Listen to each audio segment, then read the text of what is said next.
Hey guys, my name is Jess, this is Dan, and we've decided to shoot in a brand new area of the office today. Why is that, Dan? We got bored of the old place and decided to move about 10 minutes ago. Yes, that's true. And it's that kind of forward thinking that makes us one of the premier daily gaming news shows on GameSpot. I think we're the only daily gaming news show on GameSpot. That's also true. Anyway, here's the top stories of the week. So after a whole bunch of rumors and teasing, we finally got treated to Nazi Zombies, the Call of Duty World War II Zombies mode. We did. Activision released a trailer for it at Comic-Con at their panel, and it looks like a real departure from the silliness of the last few Zombies entries. Terrifying. It does. It legitimately looks scary, which is something you'd expect from Sledgehammer Games, which was founded by two of the guys who came up with Dead Space.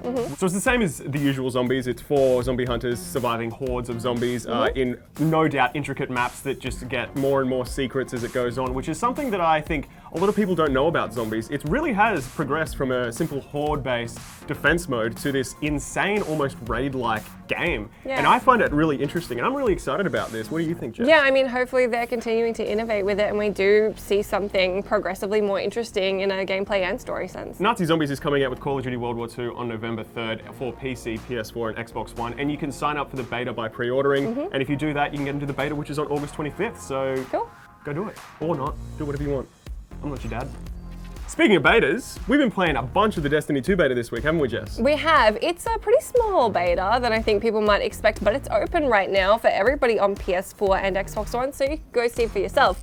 Not to worry, if you are on PC, you will be getting it sometime in August, so you'll just have to hang on there. But for those of you who can get into it now, you'll be treated to a beginning mission, and then there's a strike and 2 PvP engagements. And you can also play through it all as the 3 classes, Warlock, Hunter, and Titan, each of which have 2 subclasses for you to mess around with.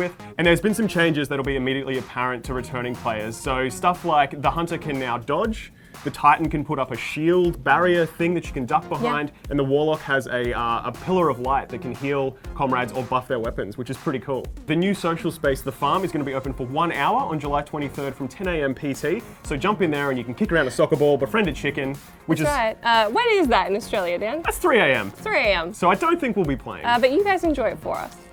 So a news that's pretty interesting, especially if you're a big BioWare fan, Casey Hudson, who's known for being the director of the original Mass Effect trilogy, left BioWare in 2014. He's now come back to replace GM Aaron Flynn, which is going to be really interesting. Obviously, BioWare's in a pretty interesting place right now. It sounds like some Dragon Age things might be happening. Andromeda was, hit or miss, depending on your opinion. There's a small team still working on Andromeda, but a lot of people have moved over to other projects, including Anthem, which is BioWare Edmonton's current massive project, and that's where Casey's going to be moving to. He sounds really enthusiastic about it. He said BioWare feels like home, so it's nice for him to be moving back. I mean, personally, I've only seen good things come out of his involvement. He was also involved in games like Neverwinter Nights and Knights of the Old Republic, which in my opinion are 2 of the greatest RPGs of all time, so I can't wait to see him return to BioWare. One of the first things I think of when I hear Red Dead Redemption 2 is Ubisoft. Yeah, there was a funny story this week, which is actually one of the top stories of the week, would you believe? Ubisoft have weighed in on Red Dead Redemption 2 being delayed. So it's moved out of this year's release period, and they are, understandably, their CFO has weighed in saying that's probably a good thing for them fiscally. I don't think anybody really wants to compete with the release of Red Dead Redemption 2, Definitely and it's a good thing for their Q2 games. They've got a huge expansion, Hong Kong expansion for Rainbow Six Siege coming out in Q2. They've also got the 3rd season of For Honor on the way, and of course, Mario plus Rabbids, which is going to be a really interesting one. They've also got a fully stacked end of the year with Assassin's Creed Origins and South Park coming out in October. Yeah, so the CFO hasn't gone as far as to say that Red Dead Redemption 2 being delayed will mean they're fiscally going to be way better off, but I think they're cautiously optimistic at the moment that it might have a good impact for them.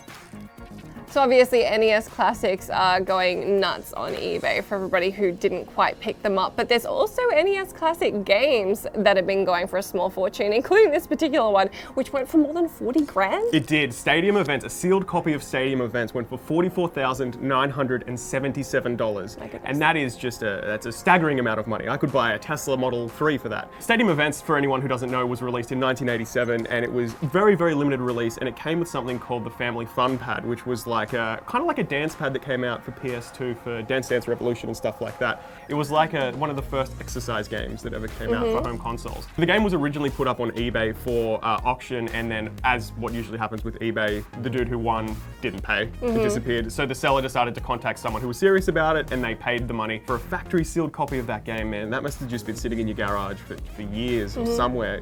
I mean, imagine that, finding a small fortune in your desk drawer. That's my dream. That's why I keep hoarding everything I get. That is the dream. Yeah. Well, that's GameSpot news for this week. Do enjoy your weekend and enjoy the Destiny 2 beta if you are playing. I hope you've enjoyed today's stories. Do share your thoughts on them down in that comment section where we can check them out. I hope you've enjoyed my attempt to stop saying yeah so much in Dan's stories. And we will see you again on Monday. Bye. Bye.